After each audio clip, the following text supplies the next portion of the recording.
After the garden had grown silent, and the shame of sin lay heavy on Adam and Eve, God spoke a sentence that was both a judgment and a hope. The serpent, who had deceived them, would not win forever. One day, from the woman's line, a deliverer would come. He would be wounded, yet he would strike the serpent's head. The first promise of redemption had been given. Generations passed. Children were born, kingdoms rose and fell, and hearts remained restless under the burden of sin. Yet faithful men and women held on to that ancient word. They told it beside fires, taught it to their children, and whispered it in prayers. God had not abandoned his world. In time, Mary heard the angels greeting in an ordinary town.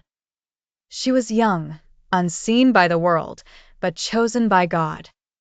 In her womb, the promised child began his life among us.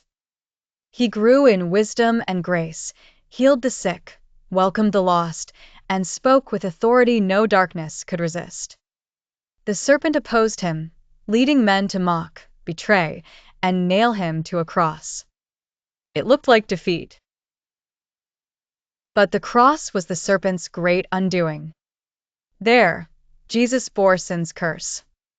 There, death was confronted. And on the third day, the tomb was empty. Christ rose in victory, and the ancient promise stood fulfilled. The offspring of the woman had crushed the serpent's head. So the believers learned to live without fear. The enemy still prowled, but his end was sure. Sin no longer ruled, death no longer had the final word, and hope was no longer a distant dream. What began as a promise in Eden became a salvation for the whole world. The lesson of the story is this: God's first promise was already the promise of Christ, and in Jesus the victory over sin, Satan, and death is certain.